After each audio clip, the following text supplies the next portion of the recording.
Today we will look at electrical field, potential, and Gauss theorem.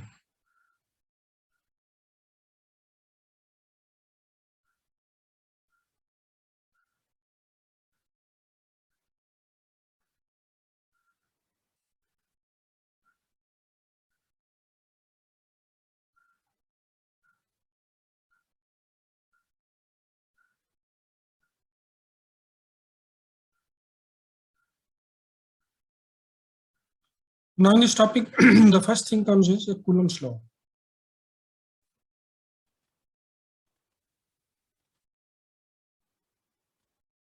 What this law states is that if you have two charges, Q1 and Q2, which is separated by a distance r, then they repel each other or attract each other. This and this, these two charges, they either attract each other or repel each other with a force which is equal to, which is proportional to rather, or if we put an equality sign, then we'll put a constant of equality.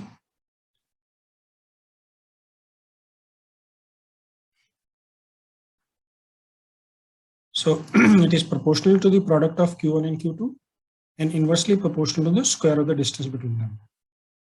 And this K is written as 4 pi epsilon naught r square. This whole thing is a constant, where E naught is called the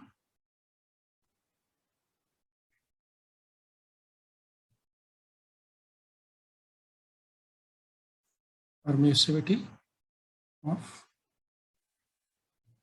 the space.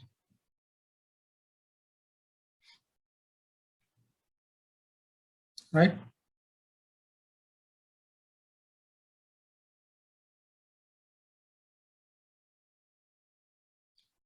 Now, second important law is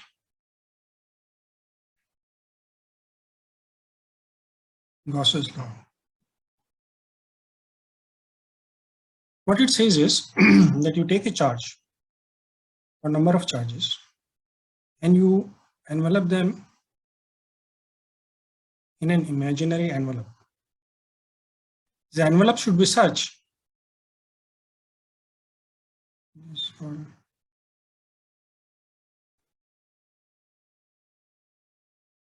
the envelope should be such that these charges are completely enclosed in it.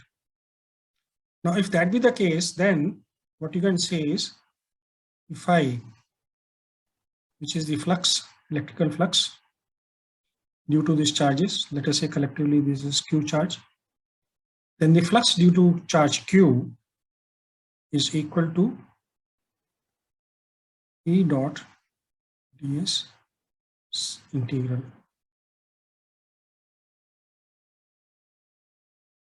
Now, due to this charge,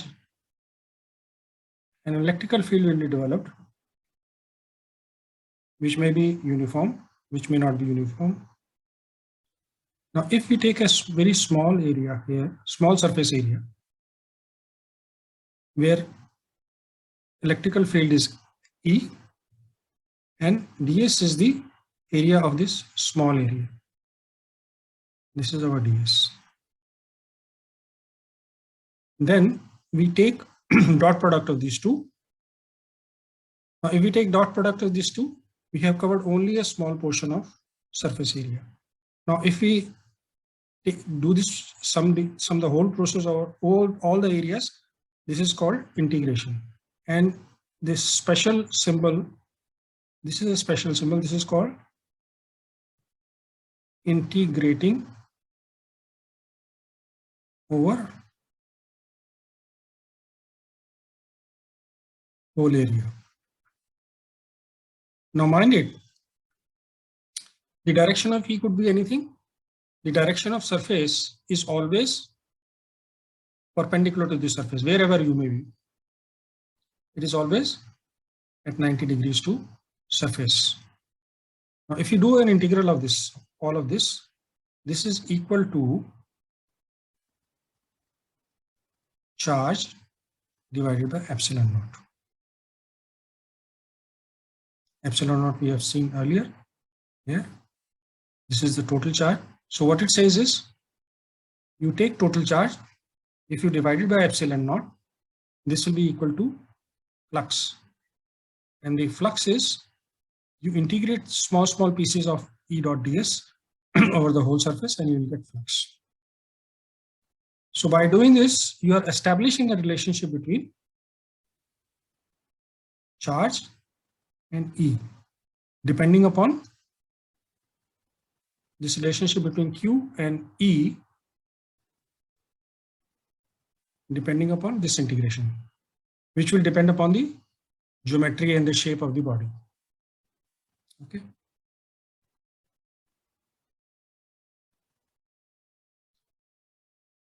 Now, another thing is field, electric field.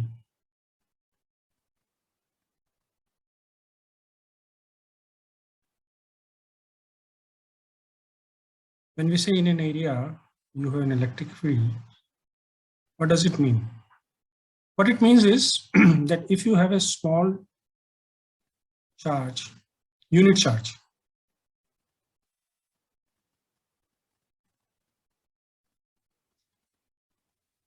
it will experience a force. If the charge is positive, it will experience a force in this direction, along the direction of E. If the charge is negative, it will experience a force in the direction of negative of E. And how much it will be this force? And that is how E is defined. So E is the force experienced by a unit charge in the field, in the electric field.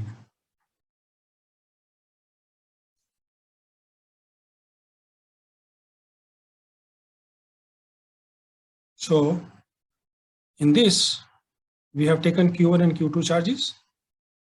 Now what we do is, we take only one unit charge, and the force experienced by a unit charge is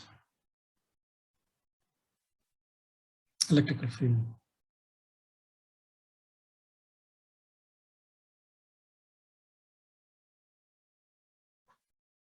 So field is defined as, if you have any charge Q, it is going to experience this much of force, electrical field into the quantity of charge. And if we make this charge as 1, then whatever force that is experienced is same as E. That is why we have said it is the force experienced by a unit charge, right? The next terminology is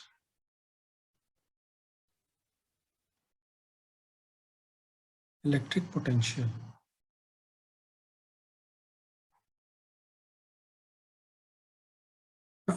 Assume there is a charge Q here, and there is a unit charge here.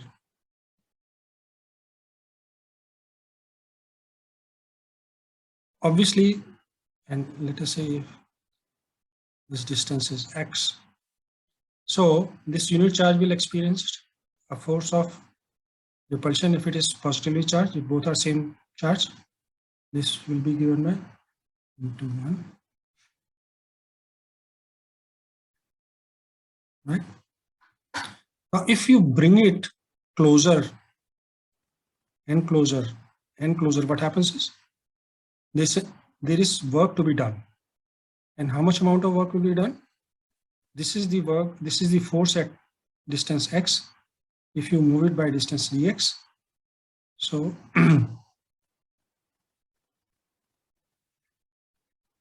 So the small amount of work that you have to do is, yeah. Now, if you move this from, let's say, infinity to a distance x, a, let us say any arbitrary distance a, then how much amount of work you have to do? You first integrate it.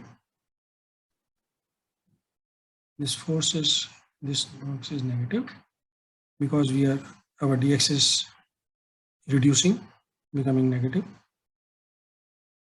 So this becomes q is constant, 4 pi epsilon naught is constant. We are left with x minus 2 integral, which is q 4 pi epsilon naught x power minus 1. This minus and this minus sign becomes plus. So this is equal to q over 4 pi epsilon naught x. Now, if we vary this x from infinity to point A, infinity to point A, this becomes q by 4 pi epsilon naught A. So this is total W. So our W is equal to q by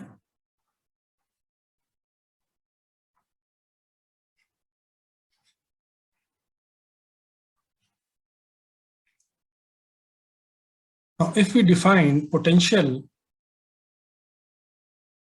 at any point as the work done in bringing unit charge from infinity to that point, the work done is called nothing but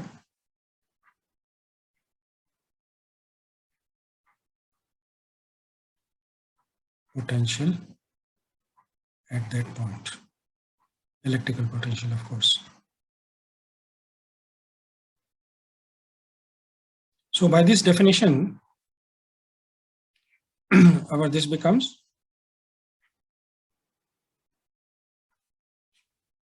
potential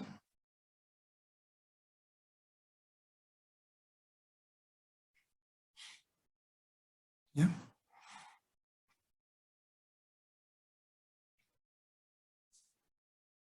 Now one thing has to be remembered very carefully, and which is that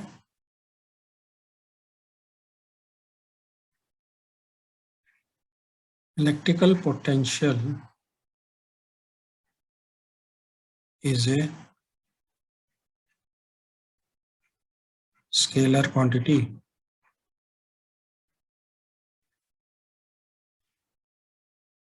You will realize this fact while solving questions,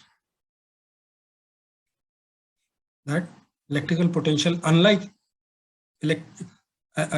electrical potential, unlike electrical field, is scalar. Electrical field is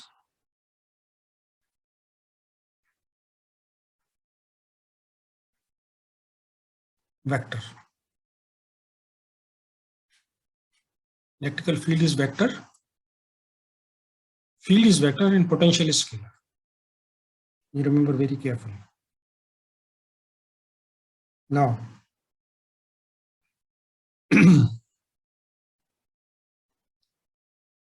if we have electrical field,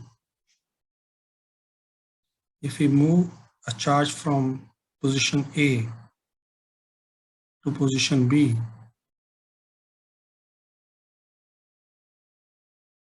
there is some certain voltage here, which is called VA. There is certain voltage here, which is VB. So VB minus VA is equal to negative of E dot dr, where dr is this vector. This vector is dr.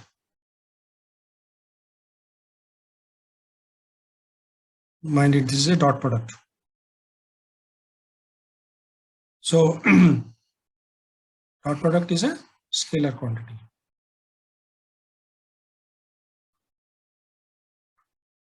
Okay.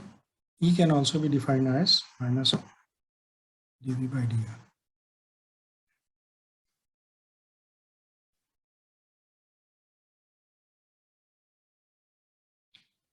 Now next thing is electrical dipole.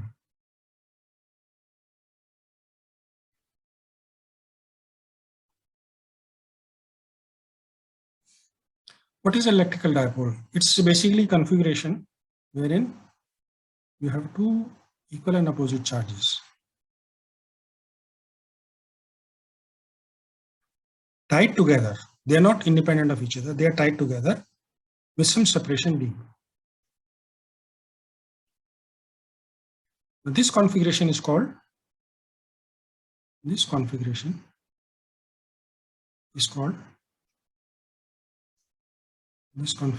electrical dipole. Now, electrical dipole is very important. We'll see later. Just to give a very small example, there are many molecules which have two atoms and they are separated by some distance. This is a beautiful example of a dipole, electrical dipole. Now, the first thing is, what is moment of electrical dipole? This is just a term which is into distance between the two. It is denoted by P. P is the moment of electrical dipole, which is defined as charge multiplied by the distance between the two. Charge and the distance between the two is P. P is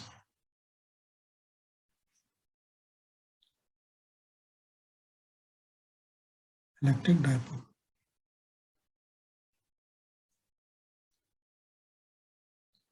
And its direction is from negative to positive. Its direction is from negative Q to positive Q.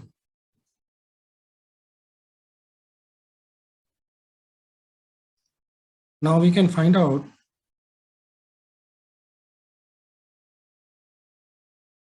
if we have a dipole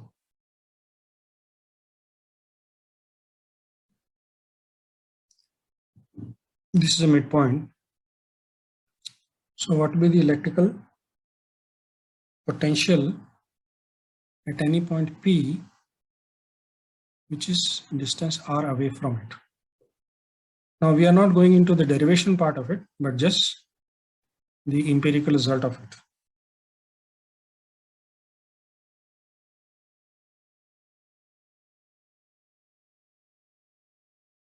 This position vector r makes an angle theta. This is the midpoint.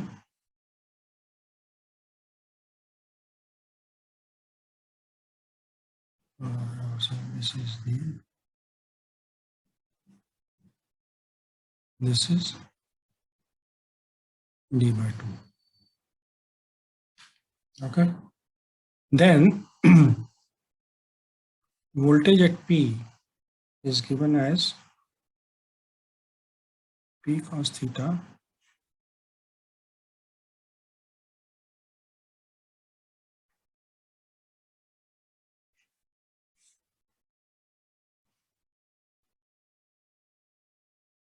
P is the electric dipole, which was charge times distance between them.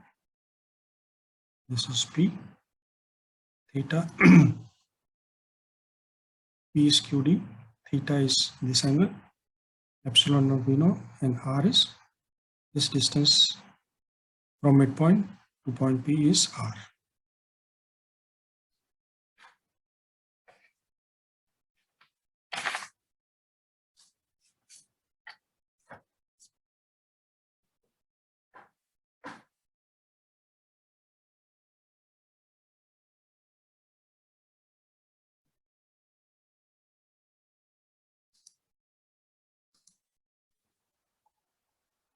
Now, as opposed to potential, let's try to find the uh, electrical field due to the same configuration as above, as before.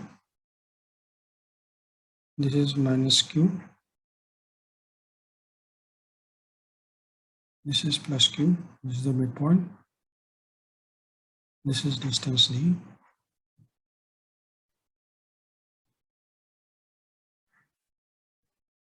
And this is distance theta.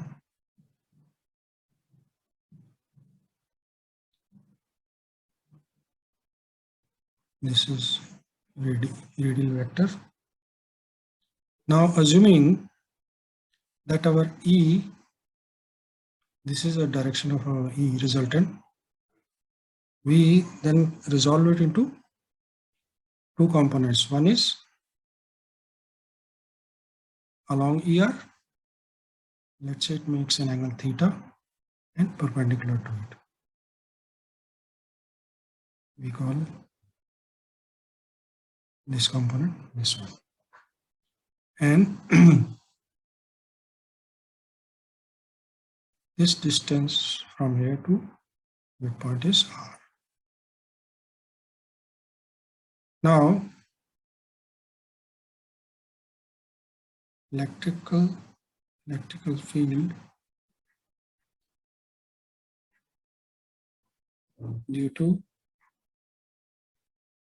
dipole at a distance r from midpoint is, which is the midpoint? Midpoint is this. This is d by 2. So is this d by 2. D by 2 is up to this place. So this is given as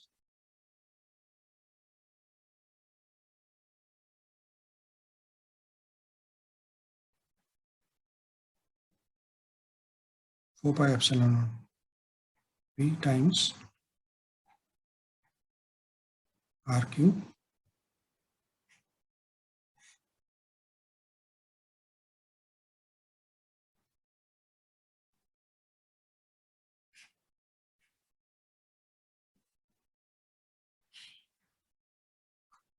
this is our, this is this E, which was resolved into two components, which is 1 over 4 pi epsilon naught p. P is again the dipole, which is P dipole, which is charge times distance between the charges. R is the distance between this point and the midpoint of dipole. Theta is this angle theta. And what will be tan alpha? If we want to find out, this is alpha. If we want to find out what is the alpha, angle alpha between electrical field and the radial vector, which is given by tan alpha is equal to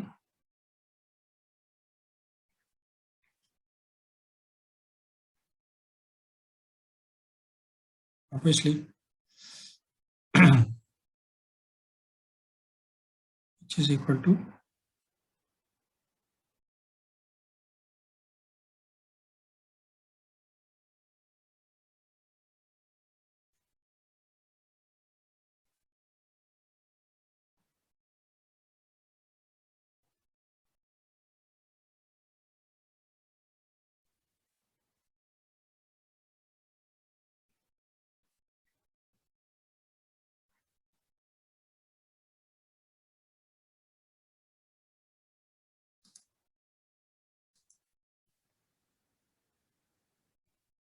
This tan alpha is the ratio between this component and this component. Just E theta. Now we are not going into the derivation part of it. We are just stating the empirical result.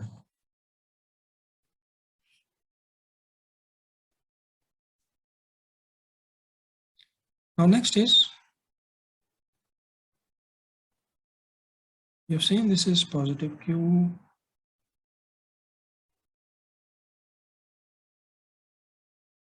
This is negative Q. What will happen if you place it in a electrical field? Now we know when you put any charge in an electrical field, what happens is, if it's a positive charge, it will be pushed in this direction. Okay, for the sake of convenience, we'll take negative charge.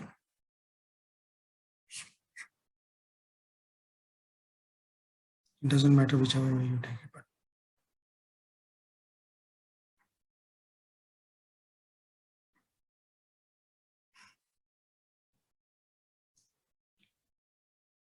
if the direction of electrical field is this way, then any positive charge will experience a force in the direction of electrical field, and any negative charge will experience a same force depending upon Q in the opposite direction.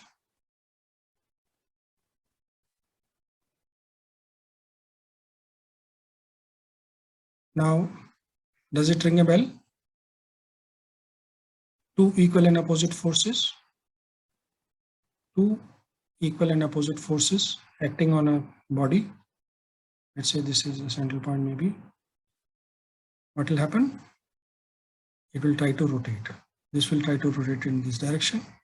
This will try to rotate in this direction. So there will be a moment. We'll create a moment. And the moment that it creates is called, will create a torque. Torque on an electric dipole will be how much?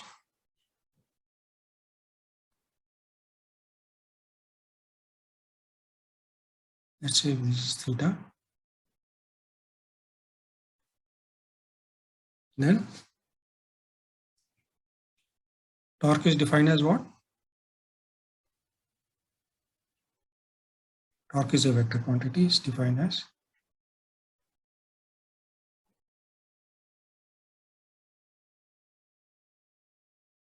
this is a, since this is a dot product, this quantity is vectors.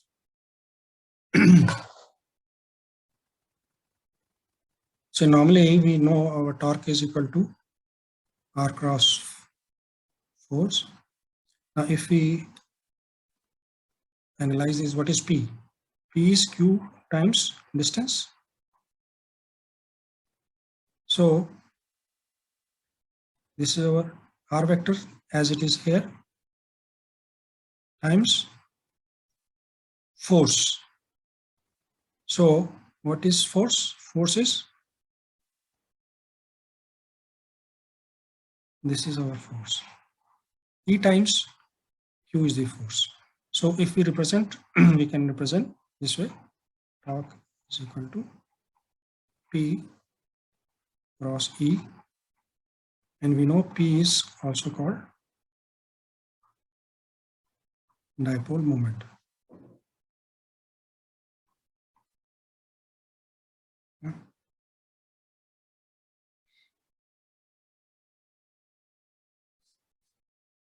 Now, if we take a dipole,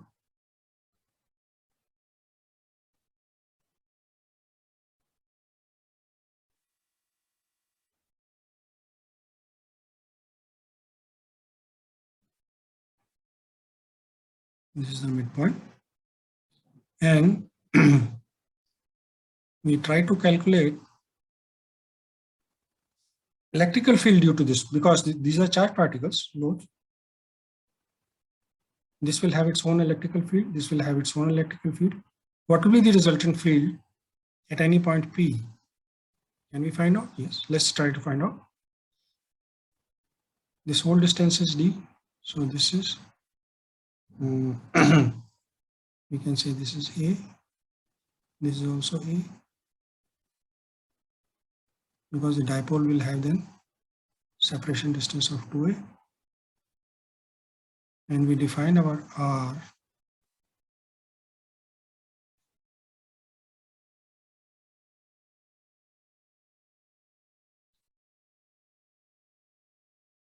which is from the midpoint to point P. Then what we'll find out is what you will find is that direction, this will be the direction of E because Q plus Q is closer to this point. Any unit charge plus Q will try to push it this way, and minus Q will try to attract it this way. Since plus Q positive charge is closer, so this force will be much greater than this force, and the net force will be in this direction. And how much is quantitatively? This is equal to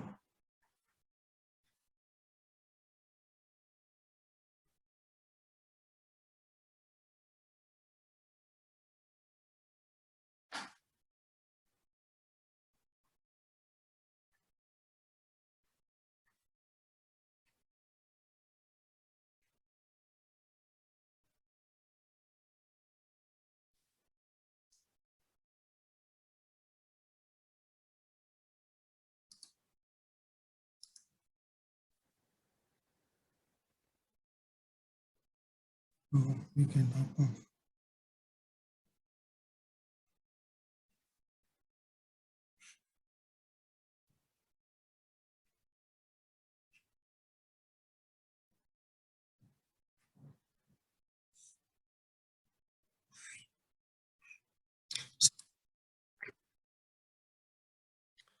there's a small correction. This is not 4, this is Q, and you have square.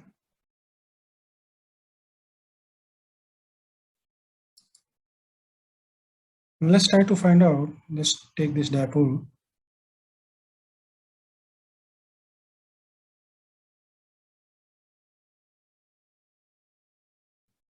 And we place, let's try to find out electrical field at point P, which is at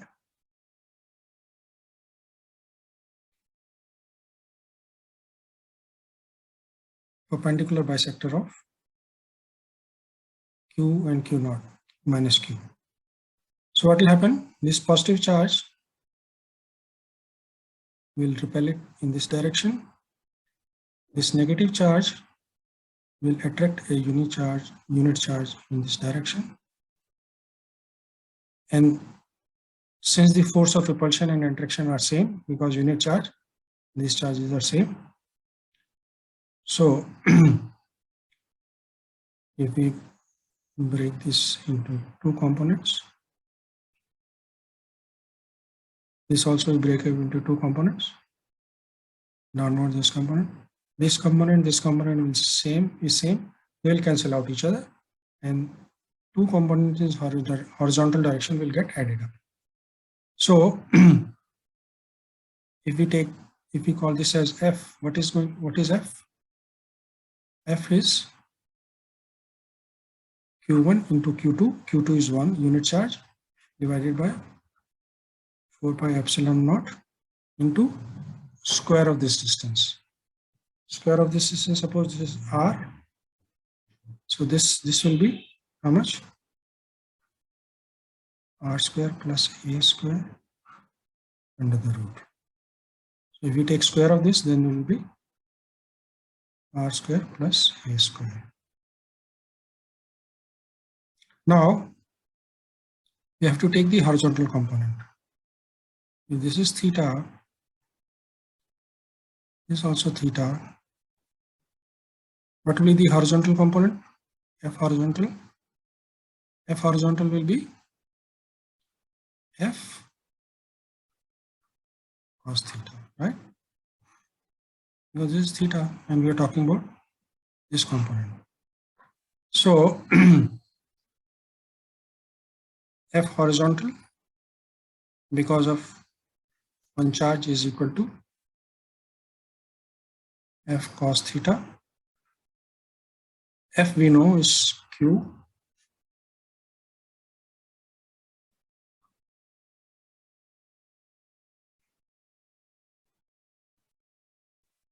And what is cos theta? If we take this, cos theta is base upon hypotenuse. Yes. Which is equal to A divided by.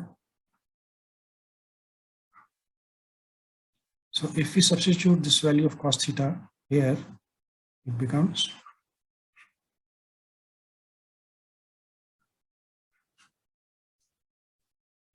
and since horizontal component because of minus q is also same. So if we say total F will be 2 times this quantity, which is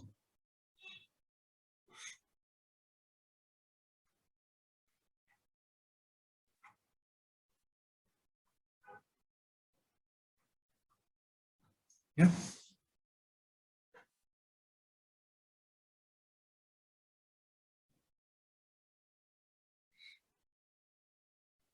So since this is the force experienced by unit charge, which is same as by definition electrical field also. So the electrical field at a perpendicular bisector at a distance r is so much. This r is this distance.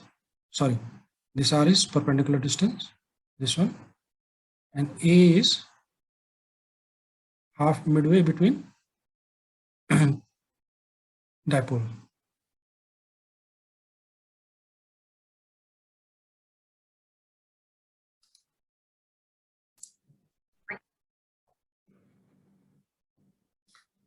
Let's try to find out electrical field due to geometrical bodies.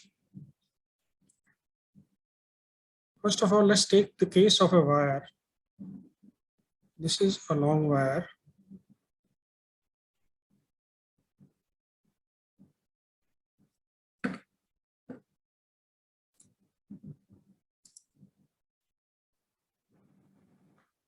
Now this rod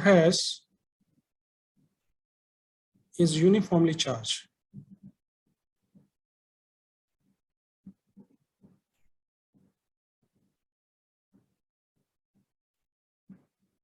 That means its charge density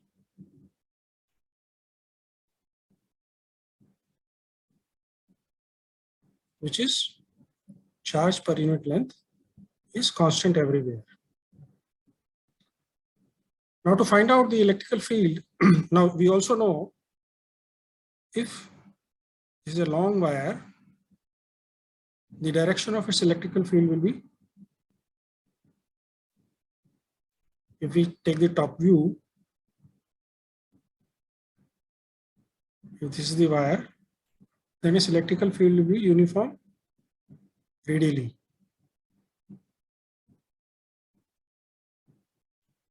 All will be A because it is symmetrical. So if we take in this direction, it is E.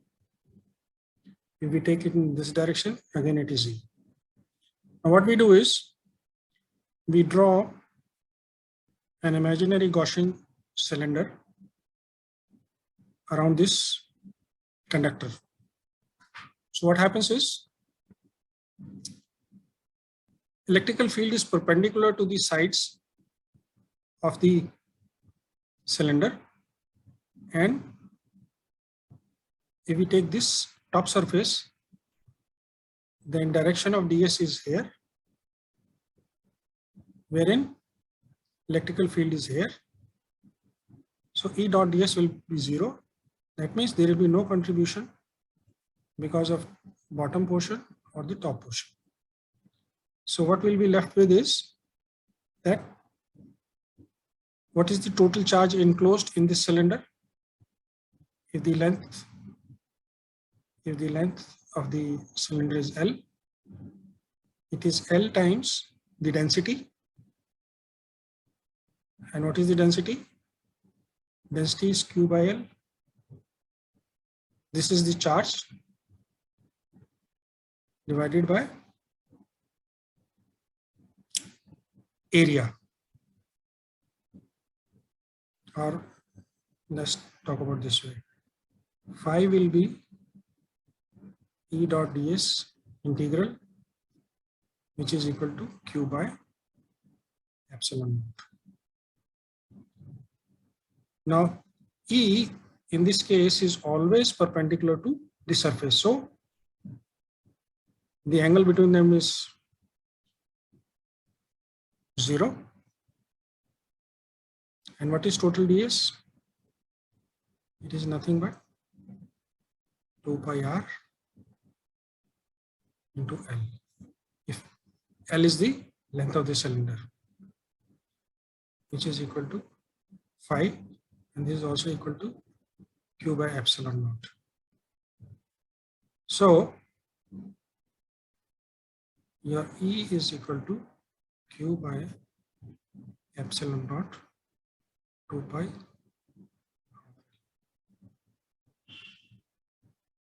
Right? And what is Q by L? Q by L we can say is our linear density, charge linear density.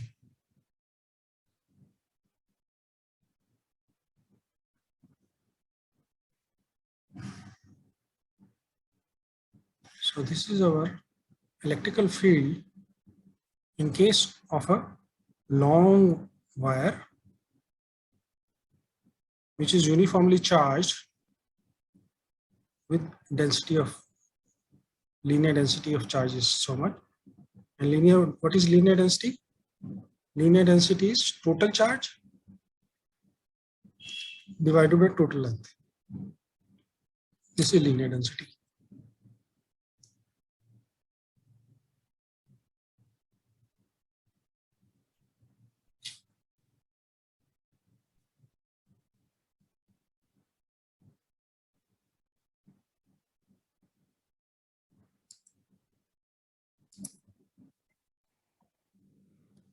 Now next case we take is of a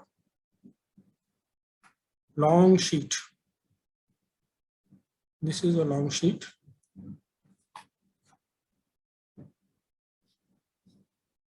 Which is again uniformly charged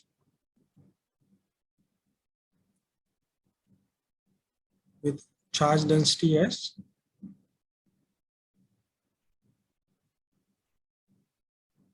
which is equal to total charge divided by total area.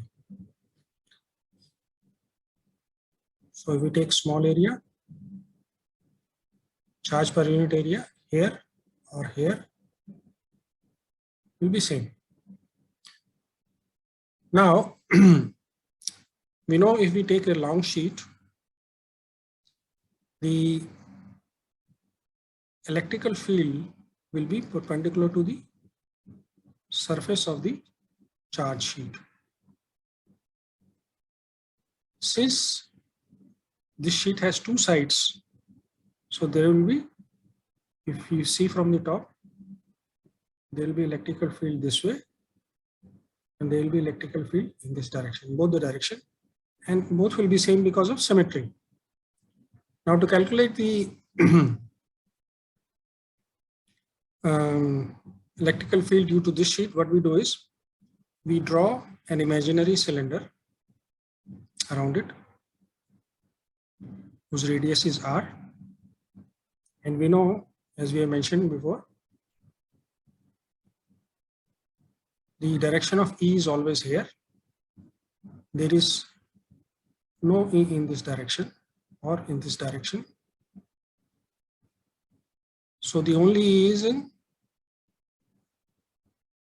right side is this positive direction, and this is this negative direction. Now, using Gauss's law, what it says is phi is equal to E dot ds integral is equal to charge by epsilon naught. Now, in this cylindrical portion,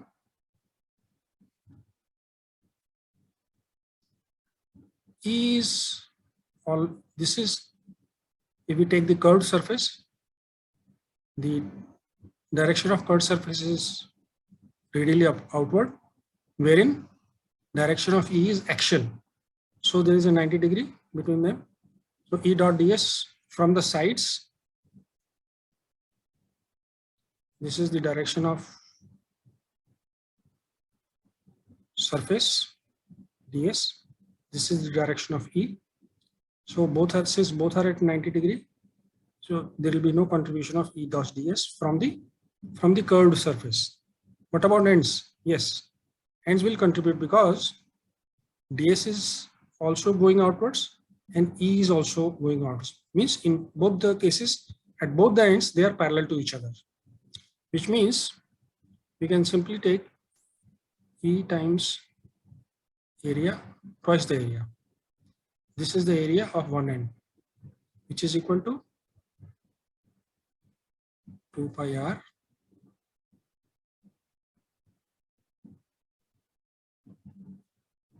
which is equal to q by epsilon naught. Q is the total charge. Q is the total charge enclosed, which is due to this sheet only. Now, this can also be written as, we can write it in terms of charge density. Q is equal to density times area, epsilon naught. So what happens is, this was the area portion. This is the area portion. It gets knocked off. So what we get is 2E is equal to epsilon naught, or E is equal to rho over 2 epsilon.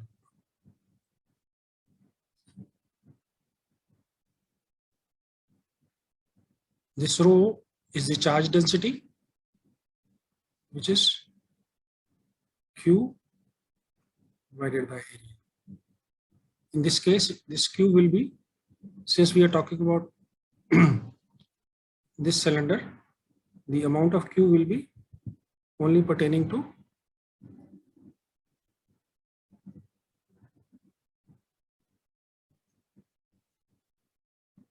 this portion, Q by A.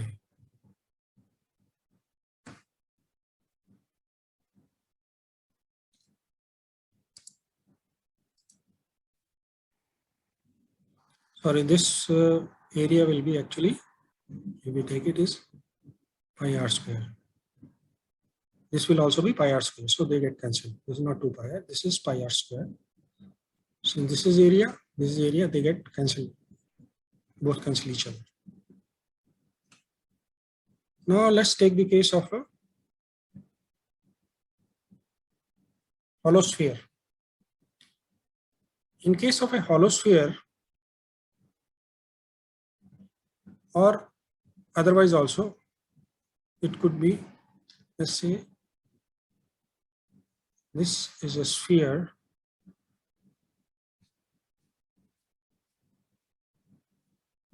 which has got a total charge of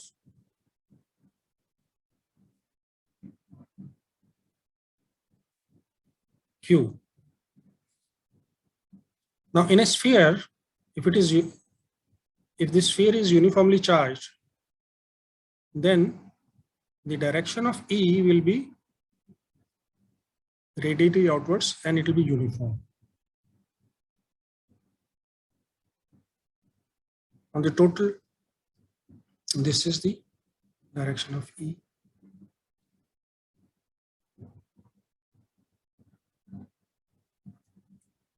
E is radially outwards in all the direction, on all the surfaces.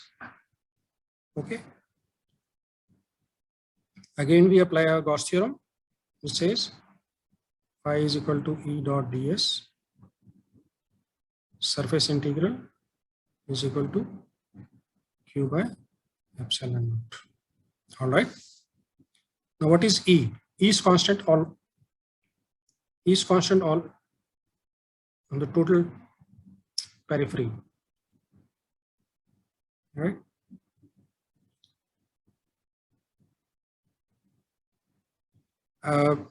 We are calculating electrical field at point P outside the sphere.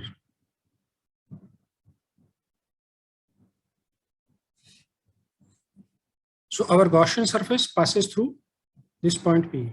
This is our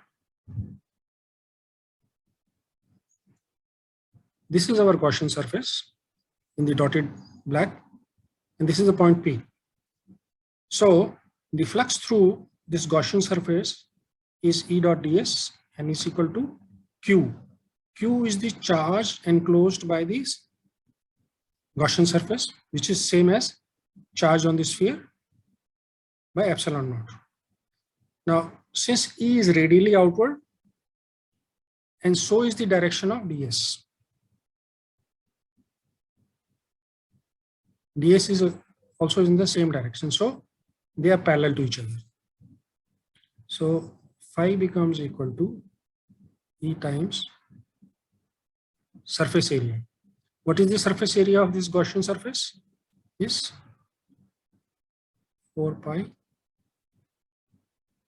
a square, where what is A? A is the distance from the center to the point P. Okay.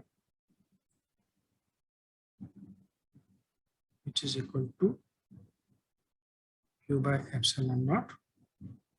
So our E becomes Q epsilon naught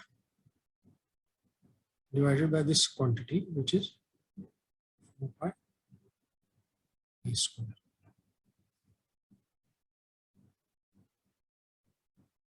Now, can we say that it is equivalent to saying, if we say that potential electrical field of a point P, which is outside a uniformly charged sphere, whether it is hollow or solid doesn't matter, then the electrical field given at this point is same as if all these charges is concentrated at the center.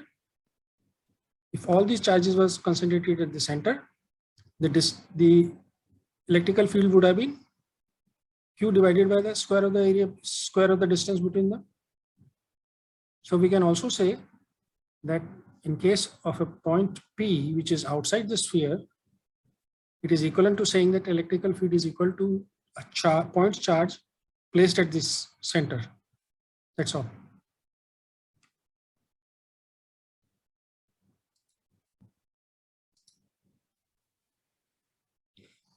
Now, another case we take is this is a solid sphere. This is a solid sphere, and we want to find out the field inside a point which is inside, let us say at point A, inside the sphere. Earlier we calculated electrical field which was outside the sphere. Now this time we want to calculate the potential of a point, potential at a point in a solid sphere which is inside the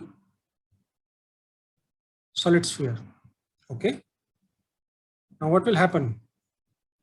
Again, if we apply Gauss theorem, phi is equal to E dot ds surface integral is equal to charged divided by epsilon naught.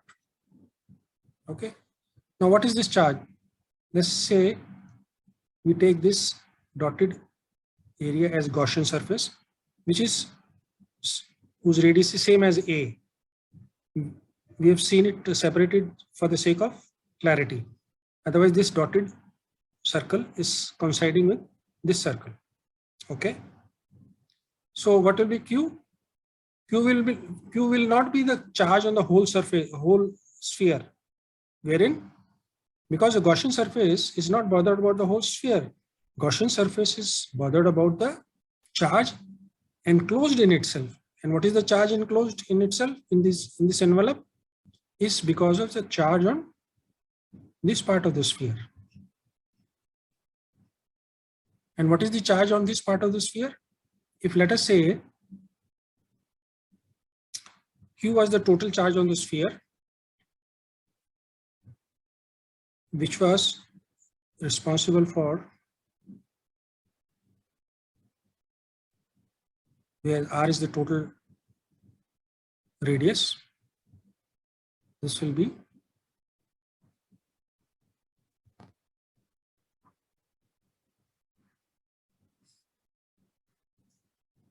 this Q represents charge due to the hashed portion of the sphere, whereas Q is the total charge on the sphere, A is the radius of the sphere, at which point we want to find the electrical field, R is the radius of the complete sphere.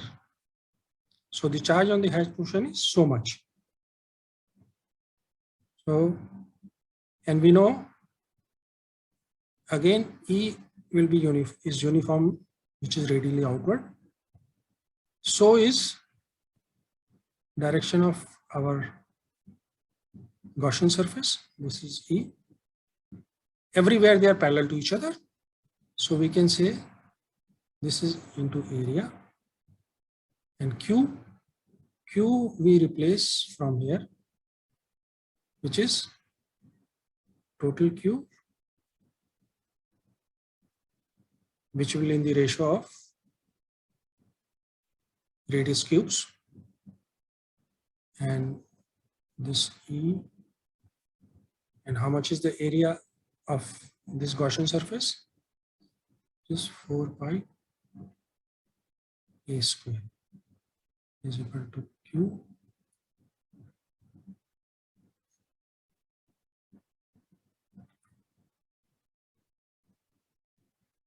this cancels out with 1A, and what we get is E is equal to Q A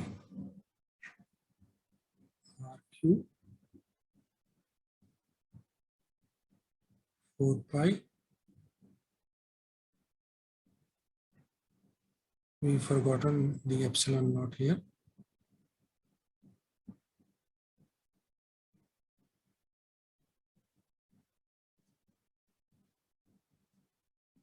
Yeah.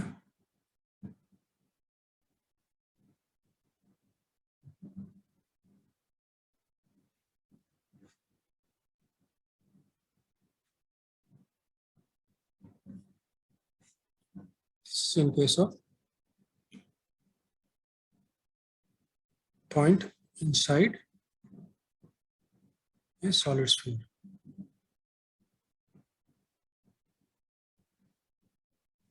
Now you may argue we did not take the case in this. What if the sphere, instead of being solid, were a hollow sphere? A hollow sphere means it is just a small thin wall, but at the rest of the places it is all empty. Now, if we take any point A or P at a distance A, And what we do is we draw a Gaussian surface here. So we know phi is equal to E dot ds is equal to charge by epsilon naught here. Now what is the charge in this Gaussian surface? In a hollow sphere, we know all the charge will be reside only on the outside. There will be no charge on the inside. So if there is no charge in the inside, so E dot ds is 0. This could be anything. This is actually E times ds is area, which is 4 pi a square is 0. Hence E is 0. This is very important to note. What this says is that electrical field inside a hollow sphere is 0. And this property is used very much to insulate any electronic object from external interference. What we do is we may take our electronic object, whatever it is, and enclose it in a wire mesh. So within wire mesh, E is 0. So there may be any interference, E1, E2, whatever. This electronic equipment will remain unaffected.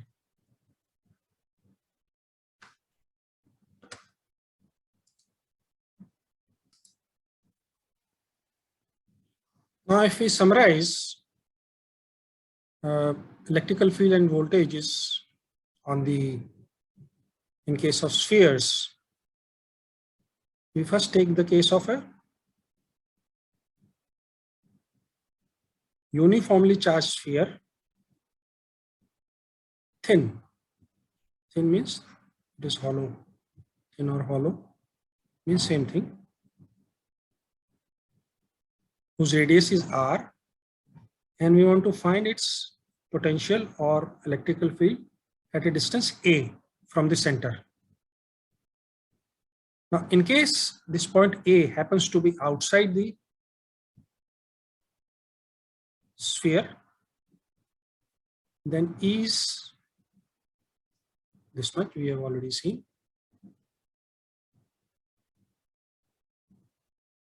Q by 4 pi epsilon naught a square. This one. We have also seen that electrical field inside a hollow sphere is 0, because inside the hollow sphere there is no charge, and so the electrical field will be 0. And similar to, and if we take another case of a solid uniformly charged sphere of the same radius of total charge Q, and if we want to find the electrical field at a point A, which is outside, then it doesn't matter whether the sphere is hollow or solid. They both are same, equal.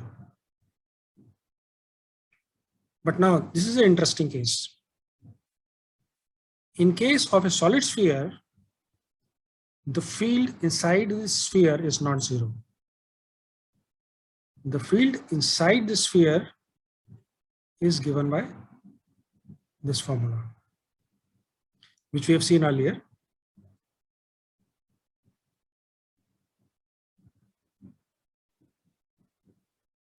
This one. QA time R cube 4 pi epsilon naught square. QA divided by 4 pi epsilon naught R cube.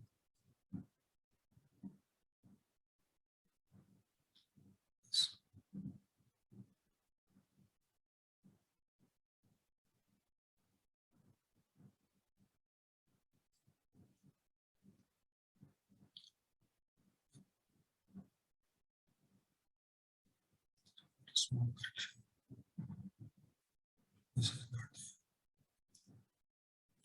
So this QA divided by 4 pi epsilon naught Q R.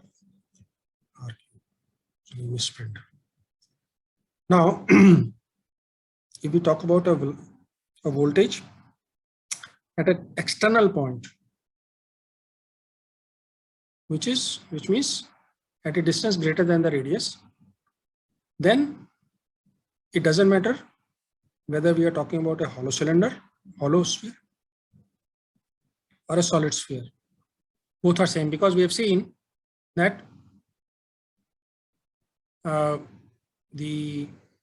like E, a sphere behaves, charge on a sphere can be considered as a concentrated Q total charge placed at the center. It is equivalent. So in both the cases, they are same. Total charge divided by 4 pi epsilon naught. A is the distance from the center.